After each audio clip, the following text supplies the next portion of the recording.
world food supply is improving. The introduction of genetically modified plants is adding to that improvement. Proof of that statement, please supply now. Proof that it's the uptake of the crops. Yeah. The fact that we now... So more people are growing genetically modified crops, therefore it's a good thing because people are growing what? How does that work? It's not necessarily a good thing just because Facebook's great, right? Yes. Where did you come from with that one, Kim? No, but the reason, and I was going to say it on this side of the table as well, you can't say something is good just because shitloads of people are doing it, John. No,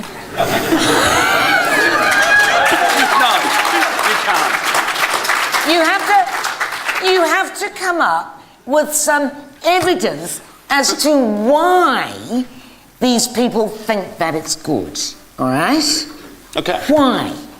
Because food prices and food availability in those parts of the world where food has been in short supply is improving. Because you're saying genetically modified crops... No, not because of just genetically modified crops. Because our food production systems overall have improved.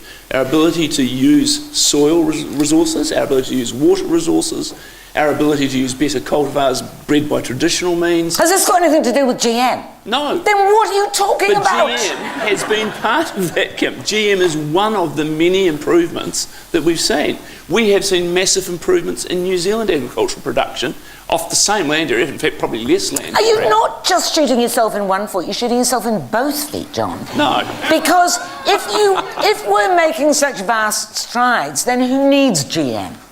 Think about it. Christine. Yes, can I help John here? Oh, please help. If you like.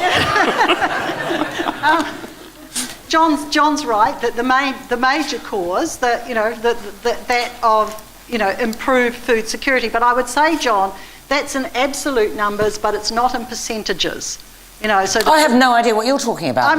Well, we're talking about, does GM make a contribution to alleviating hunger? All right. So in actual fact, most of the contribution to such hunger alleviation that has occurred has been due to fewer wars, fewer refugees, but of course we now have climate change coming down the pike, so that is going to Which is another argument in favour of GM. Not necessarily, because the problem with most of these fabulous, billions of acres of GE crops is that half of the soy is fed to animals and most of the GE maize in America is fed to animals. It's not going to feed humans, and that's probably a good thing. And probably the only humans that it feeds directly from America is the food aid that America gives as GE maize to African countries that are suffering.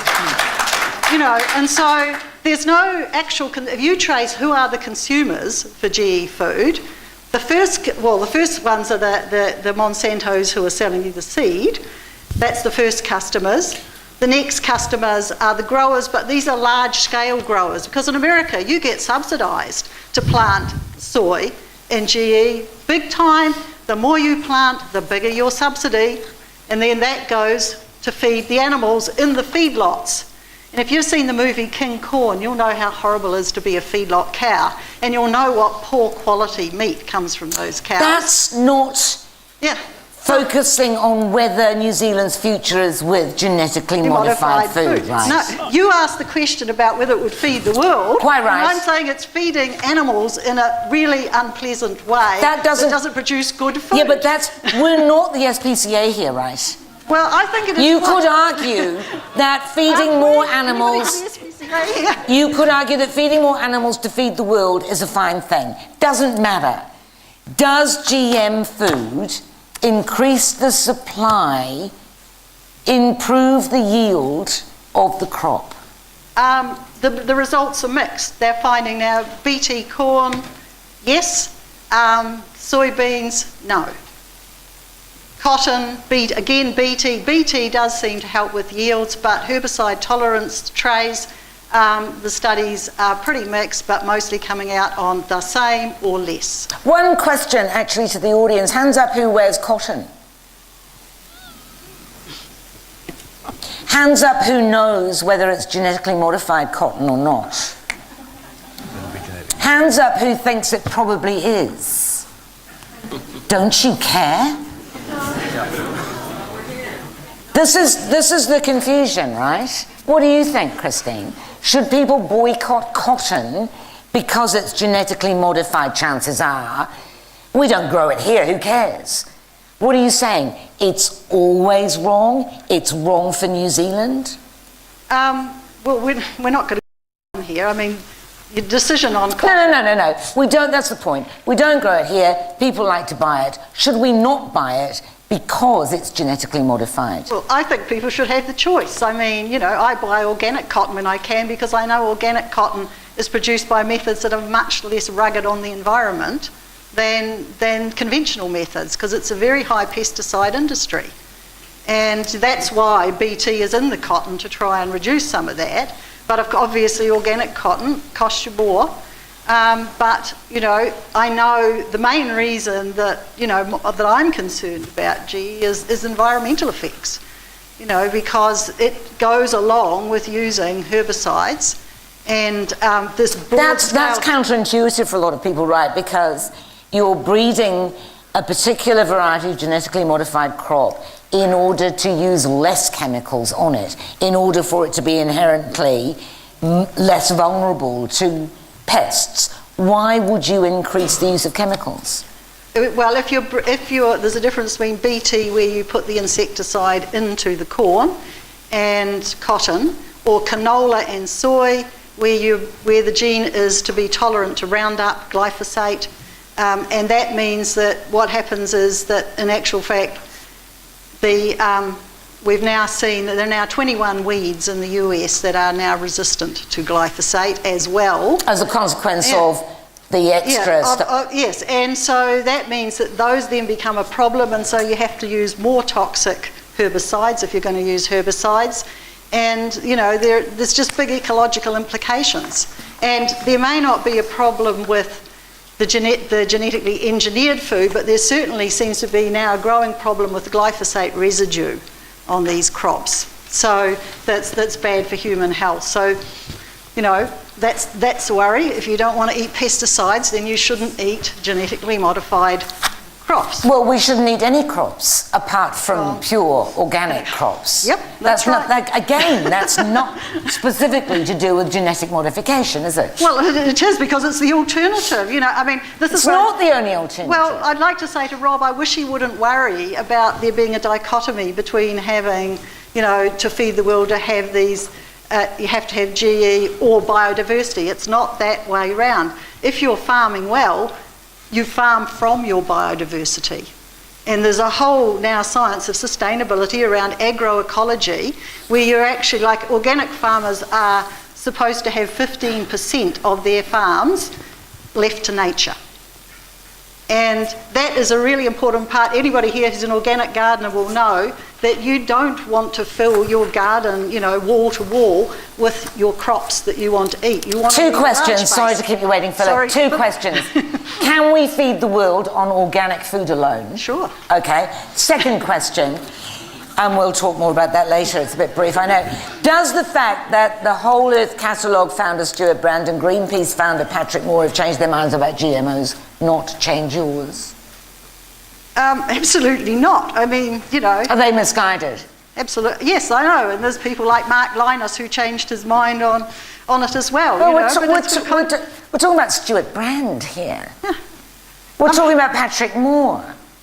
Don't you think they had good reason to change their minds? Yeah, well, there's people who are communists who became Catholics. What do I care? You know, I mean...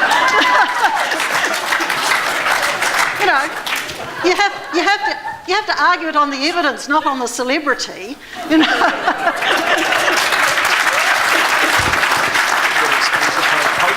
Yes. Philip, you talked about GE affecting sustainability.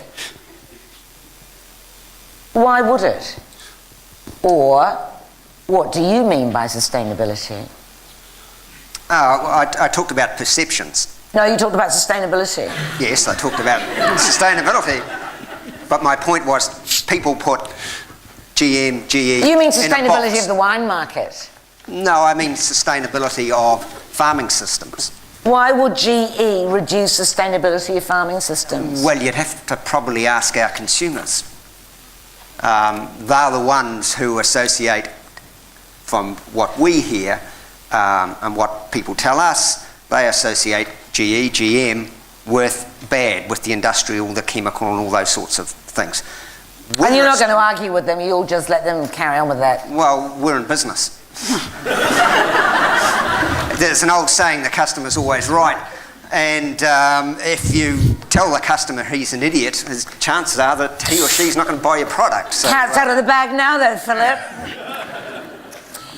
If New Zealand should base its decision on branding and marketing itself as GM-free, what happens when or if the world decides that really doesn't matter and other countries forge ahead with whiz-bang GM varietals that taste delicious? I'm not sure that I would recommend that New Zealand should do that because, as I said, never say never. The thing for us is that it's about, as I said, the place in our regions and our people where they're growing. There's a whole milieu that works into that. If you're hanging the branding of New Zealand off one thing, GE or nuclear free or whatever it is, you land yourself in a very high risk situation when you do that. What's the high risk situation we got into from being nuclear free? Well, how nuclear free are we? You know, how nuclear free are we? The answer is we're not. We have nuclear free in a particular way. Well, that's fine. But, you know, just never say never, because, you know, what could happen tomorrow or in a year's time? You've got to keep your options open. If you don't keep your options open, something will come around the bend and you may not be in a position to respond. And most particularly in terms of science, you may not have the people in New Zealand who are capable of developing a response in New Zealand. You may have to go overseas, and they may have no interest in what's happening back here. So we need a science capability here, and that's why, you know, we'd say never shut the door. Australia's not GM free. Tasmania is. No, but Australia, thank you. That's not Australia. Best part of Australia. Thank you, Christine. But the larger continent of Australia is not GM free, and yet it exports to the same markets as us without penalty. Does that not undermine your perception of added value as a consequence of being GM free? I don't think so. We don't go, you know, for us in the wine industry, we don't go out there and say we're GM free. What we go out there and we talk about how we produce the grapes and the wine, etc., etc. Well, it's not front and centre that it's GM free. We talk about sustainability. If somebody asks us, we go, yeah, we don't use. Yeah, but genetically modified. what if GM grapes could make it more sustainable? Well, you'd have to look at it. So you'll just go with the flow on this one? Well, if you fight against the current where consumers are concerned, you're making things really difficult for yourself. If you try and push the consumer in the direction you want them to go and inform them, that's great. But if you're fighting consumers, telling them they don't know what's good for them, well, you've got a hard battle. Tony. New technologies you talked about, the question is whether they are strictly genetic modification. The line seems to have been blurred between traditional breeding practices and GM. Cisgenics, is that one of the techniques? Is that how you say it? That's one option. So this is what you're doing with the ryegrass, right?